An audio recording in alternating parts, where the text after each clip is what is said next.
Ashabihi wa man tabi'ahum bi ihsan ila yaumiddin wa ba'd. Kaum muslimin dan muslimat dirahmati Allah Subhanahu wa taala. Alhamdulillah kita memuji Allah Jalla Jalaluhu di mana Allah Subhanahu wa taala masih memberikan kepada kita kemudahan dalam melakukan amal saleh, ya di sisa umur yang Allah berikan kepada kita untuk segera beramal saleh. Karena Nabi sallallahu alaihi wasallam bersabda, "Badiru bil a'mali fitanan." Faqita'il lailil muslim yusbihu ar-rajulu mu'minan wa yumsi kafiran aw yumsi mu'minan wa yusbihu kafiran yabi'u dinahu bi ardi minad dunya. Rawahu Muslim. Segeralah kalian, kata Nabi SAW, untuk beramal saleh sebelum datang fitnah. Fitnah itu ujian yang berat. Yang seorang digambarkan ujian yang berat pada saat itu, fitnah yang berat pada saat itu adalah seorang ketika beriman di pagi harinya, kafir langsung sorenya. Dan sebaliknya, menjual sebagian agamanya untuk dunia yang hina, dunia yang sedikit ya. Ini anjuran Nabi SAW. Oleh karenanya Ibnu Umar radhiyallahu anhu diberi nasihat oleh Nabi SAW. Ya, wahai Ibnu Umar, kun fid dunya ka'annaka gharibun aw abiru sabilin. Wahai Ibnu Umar, kata Nabi sallallahu alaihi wasallam, jadilah engkau di dunia seperti orang yang asing atau musafir. Karena orang yang asing atau musafir, dia tidak akan mau tinggal di tempat tersebut, dia pasti akan tinggalkan tempat itu ya. Oleh karenanya ini kesempatan kita, Allah Jalla wa ala berikan kepada kita hidayah ala sunnah Nabi sallallahu alaihi wasallam. Ya, nikmat yang luar biasa, maka gunakanlah untuk beramal saleh. Ya, potensi kita masing-masing ya beramal saleh. Kita memiliki amalan andalan ya selain dari yang wajib ya. Walaupun yang wajib adalah sudah rutinitas kita lakukan, namun ada amalan-amalan yang itu adalah sunnah Nabi SAW yang dengannya kita berharap kepada Allah Jalla wa'ala ampunkan dosa-dosa kita. Oleh karenanya selalu kita berdoa kepada Allah agar Allah Jalla wa'ala berikan kepada kita kekuatan ilmu, kekuatan amal ya, dan sabar dalam menimba ilmu agama. Oleh karenanya Nabi SAW memberikan semangat kepada para orang yang alim, yang belajar ilmu agama juga. Wa innal alim la yastaghfiru lahu man fis samawati wa fil ardi hatta al-hitani fil ma'. Sungguhnya orangnya alim, maka termasuk kata para ulama menuntut ilmu agama juga masuk di dalamnya, dimohonkan ampun oleh penduduk langit. Siapa penduduk langit? Bukan burungnya, yakni malaikat. Dimohonkan ampun oleh penduduk langit. Malaikat. Kemudian makhluk yang ada di dunia seluruhnya.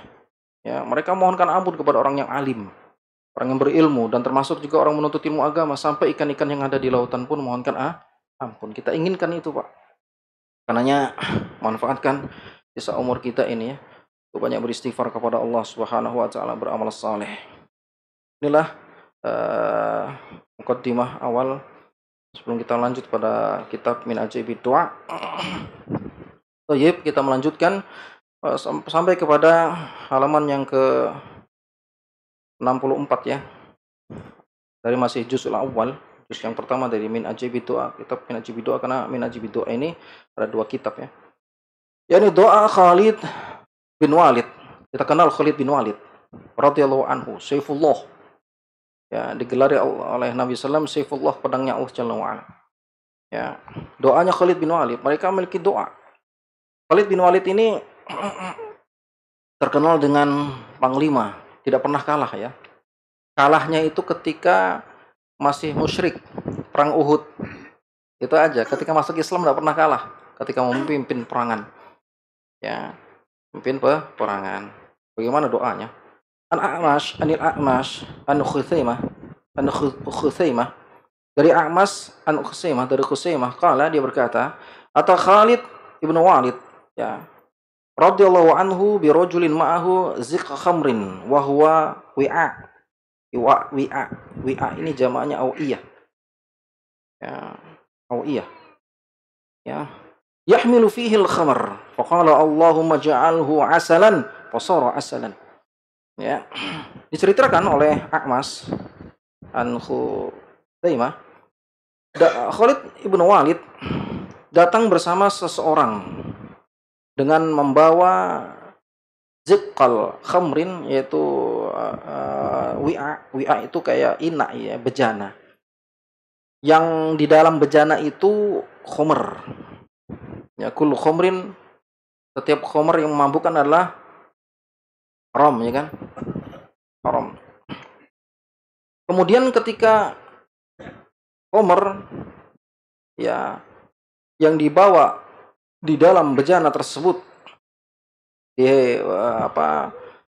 maka Khalid bin Walid radhiyallahu anhu berdoa, Allahumma ja'alhu asalan, ya Allah jadikanlah Ya, yang asalnya khomer dirubah menjadi asal. Apa asal? Madu. Minta berdoa kepada Allah. Cara untuk secara kasat mata nggak mungkin ini. Tapi nggak ada yang mustahil bagi Allah Subhanahu Wa Taala. Ya, di dalam kendi gitu lah istilahnya, dalam kendi gitu ya. Itu isinya khomer, memabukkan. Dan dia berdoa, ya Allah rubah jadi madu. Ya, fasara asalan, maka Allah rubah menjadi madu. Ini di antara karomahnya Khalid bin Walid ya. Doanya mustajab. Di antara doa mustajab. Ada juga uh, Khalid bin Walid ketika singgah di satu kampung diracun. Maka dia membaca doa bismillah. Membaca ketika minum racun tersebut baca bismillah, maka tidak terjadi apa-apa pada dirinya. Ini di antara dua karomah yang masyhur yang diriwayatkan oleh Ibnu Abi Dunya dan para ulama rawi hadis lainnya, para periwayat hadis ya.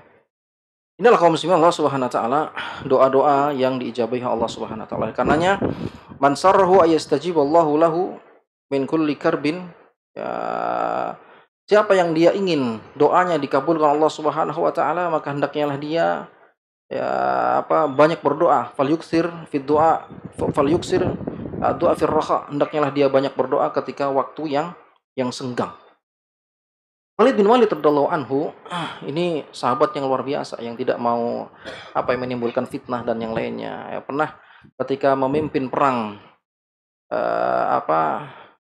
perang Mu'tah, kita kenal perang Mu'tah yang kita sudah ceritakan sebelumnya, yang pasukan kaum muslimin melawan Romawi ya, ngelawan Romawi.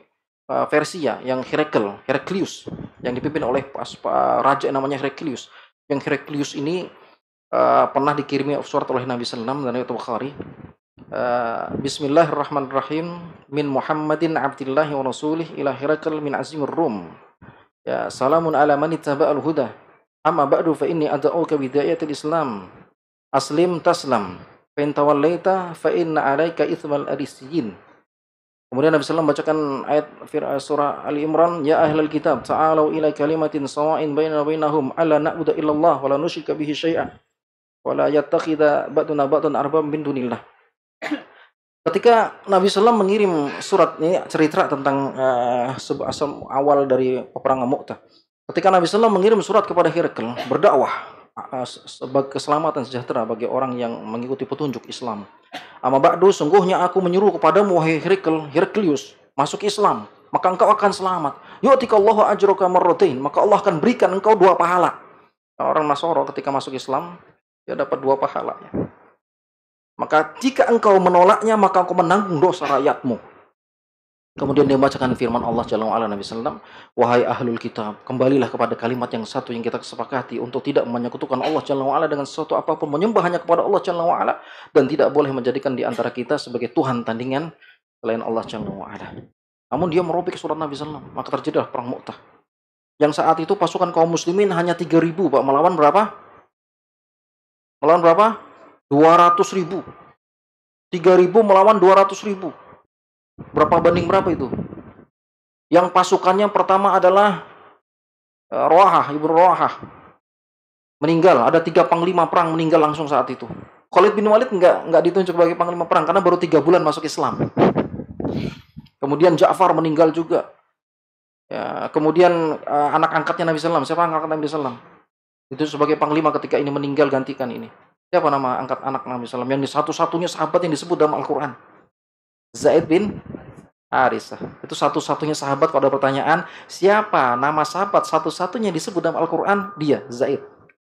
Falam mangqadha Zaidun min hawatara zawwajnakaha. Tatkala Zaid sudah tidak ada lagi hajatnya kepada Zainab binti Jahsy ya, dicerai, maka kami nikahkan engkau wahai Muhammad dengan dia, agar tidak menjadi keberatan bagi kaum muslimin menikahi istri anak-anak angkat mereka. Jadi anak angkat itu bukan mahram. Ya, bahkan tidak mencium bau surga orang yang mengebinkan, mengaku anaknya yang bukan anaknya. Makanya orang adopsi ini bahaya, Pak. Kalau adopsi nanti kasih tahu, walaupun masih bayi dan nggak tahu nama bapaknya, kasih tahu ini bapaknya, ini mamamu, ini agar nggak memutus nasab. Adapun dia berbuat baik adalah amal saleh. Tapi tetap kaidahnya kalau dia laki-laki dengan ibu yang mengangkatnya maka bukan mahram. Kaidah itu berlaku dimanapun berada. Ini dia ya. Maka kaum muslimin 3 panglima tersebut meninggal. Maka kaum muslimin pun langsung mengangkat Khalid bin Walid sebagai panglima. Kemudian dengan izin Allah menanglah kaum muslimin. Ya, jumlah mereka yang wafat hanya 12 orang, kurang lebih kata Imam Ibnu Katsir dalam menjelaskan ini. Oh, ada orang-orang musyrik habis. Ya. Kemudian keutamaan Khalid bin Walid juga ketika beliau uh, memimpin perang di kota Syam, memimpin perang Romawi bagian timur, sedang rapat besar.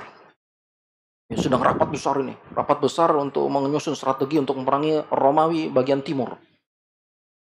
Maka Umar bin Khattab sudah mendengar, memperhatikan rakyat di kota Madinah sudah mulai mengagungkan Khalid bin Walid, panglima yang tidak pernah terkalahkan. Karena Umar bin Khattab ini sahabat yang paling ristan terhadap kesyirikan ya. Sehingga terjadilah syair-syair dibacakan di samping memuji Allah Subhanahu wa taala. Maka dipecatlah Khalid bin Walid. Bukan karena tidak sukanya, bukan karena hasad dan yang lainnya, karena adanya kemaslahatan besar dari itu. Maka saat Khalid bin Ibnu Walid memimpin rapat, bayangkan ini rapat, Pak. Ada datang delegasi Umar bin Khattab memberikan surat tentang pencabutannya sebagai khalifah. Maka Khalid bin Walid langsung membacanya karena rapat besar. Dia langsung lipat, dia simpan, dia baca sebentar, dia nggak umumkan, dia lipat sebentar agar nggak terjadi kegaduhan di antara kaum muslimin.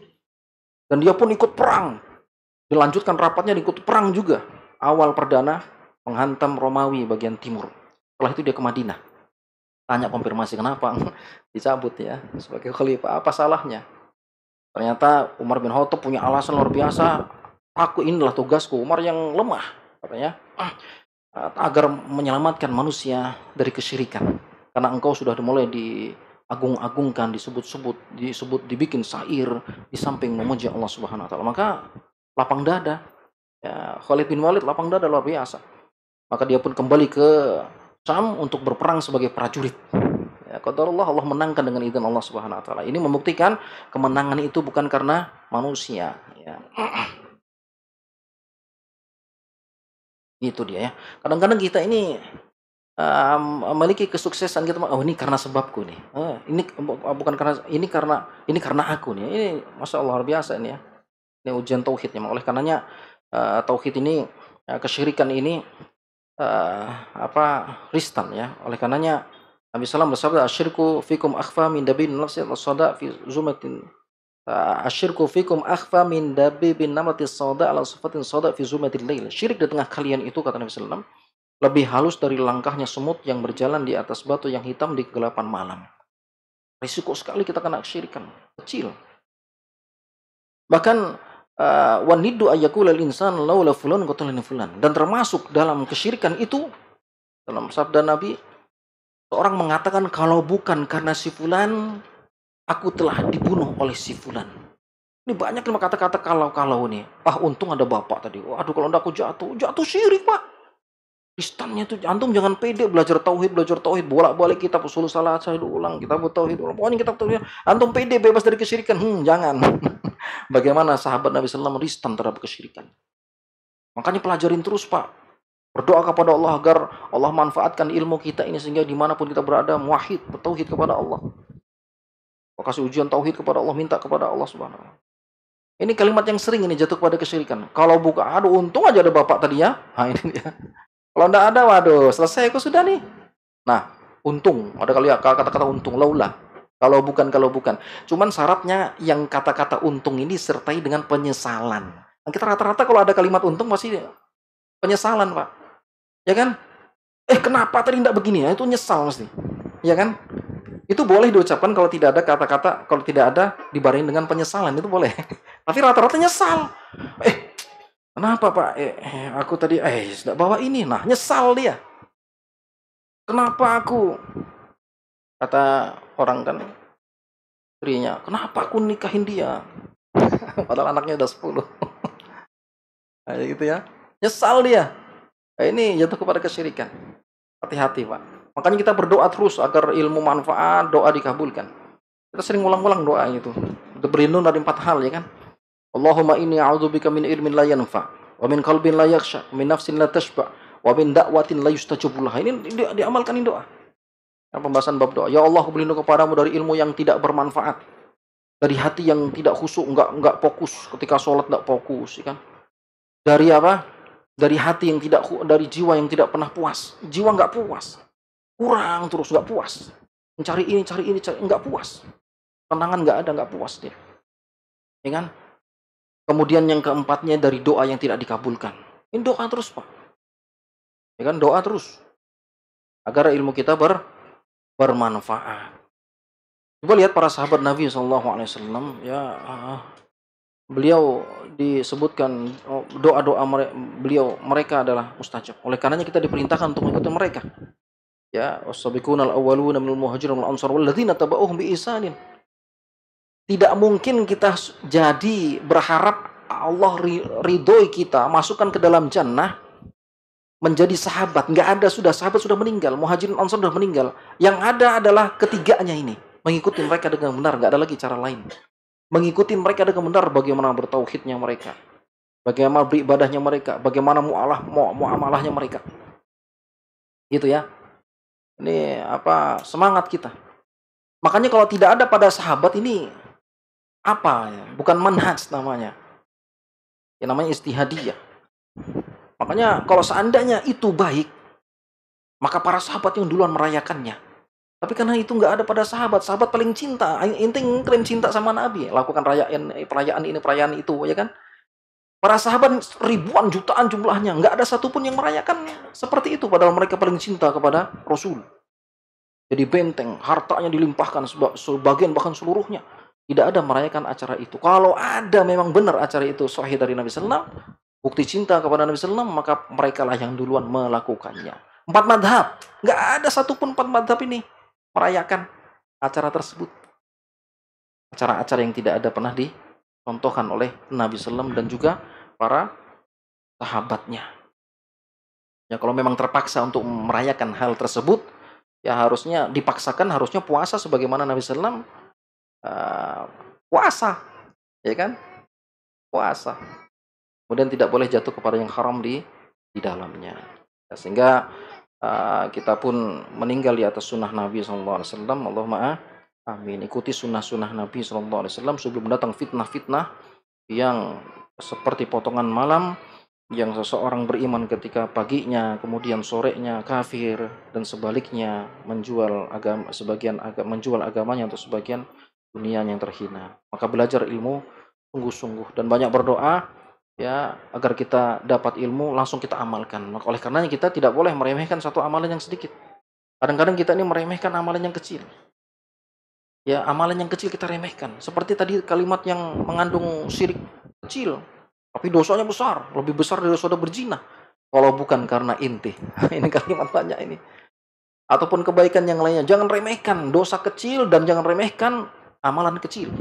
Makanya Nabi SAW bersabda, la tahkiranna minal ma'rufi syai'an walau an talqa akhaka biwajhin talqin. Rawahu Muslim. Tidak layak, tidak patut bagi seorang muslim, ya, bagi seorang hamba meremehkan amalan yang kecil yang sesuai dengan dalil, ya, meskipun hanya berseri, ya, bertemu dengan saudaranya, senyum gitu kan. Itu menyenangkan orang, Pak. Senyum, ya. Gitu ya. Antum bisa senyum sama saudara antum, ya kan, sama pembeli senyum, "Pak, apa yang mau dibeli, Pak?" Sama istri, kan, sama anak-anak. Wah, melipat mukanya, ya kan? Lipat mukanya. Ya, Pak, ya. Ya, jangan begitulah, halus sunnah itu harus berseri-seri sama istri, anak-anak, sama keluarga, ya. Jangan sama orang, wah, kan. Apalagi sama istrinya orang, wah. Ya kan, riang gembira. Ya. Itu dia, ya. Nah, pastinya harus berhak sama keluarga. Mungkin ini yang dapat kami sampaikan, ya. Apabila ada pertanyaan atau yang lainnya, insya Allah kita akan jawab bersama-sama. Wallahu a'lam bishawab. Mungkin ada yang mau ditanyakan, Pak? Silakan.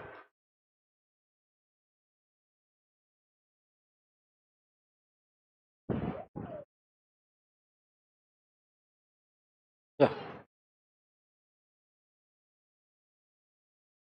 iya, bukan mahram tetap.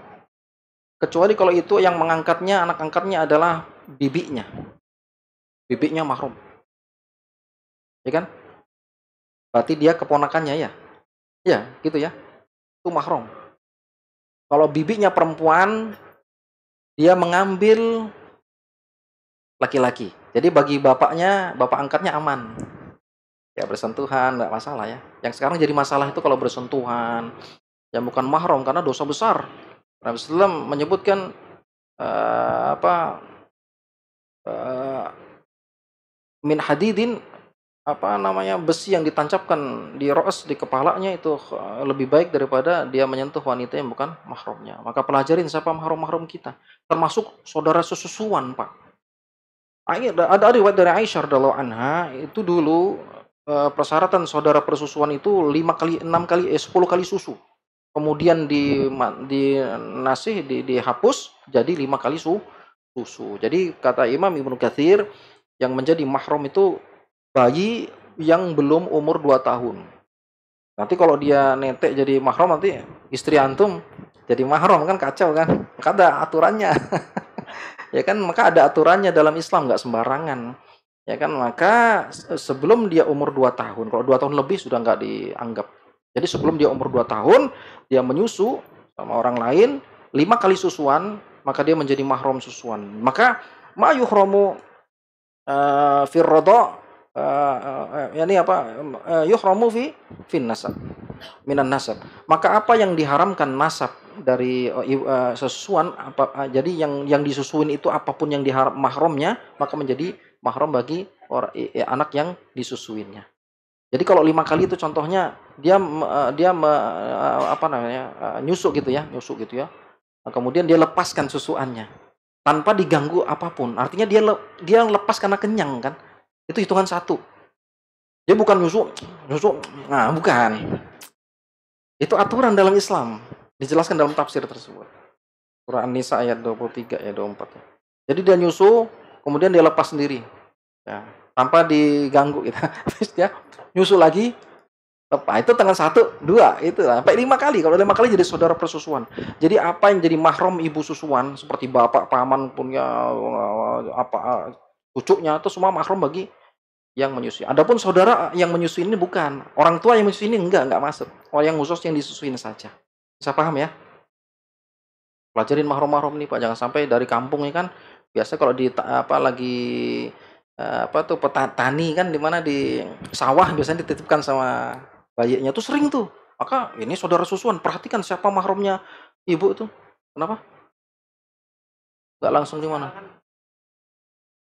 Oh, sama kalau di air susunya.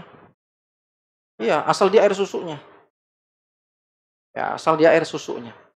Bukan air susu orang. Air susu orang yang ibunya itu ya. Nah, susu sapi, jadi anak sapi, enggak. Jangan dikiaskan dengan yang lainnya. Oh, Ustaz 5 kali susu, Ustaz. Apa? Susu sapi. Nggak ada jantung nih. Gitu Pak ya. Ah, nggih, ya Pak Dah Haji Daus. Nggih.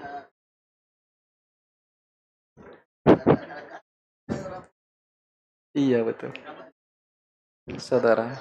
Iya, nggih. Nggih, nggih. Iya, iya saudara maksudnya saudara kaum muslimin, bukan mahram.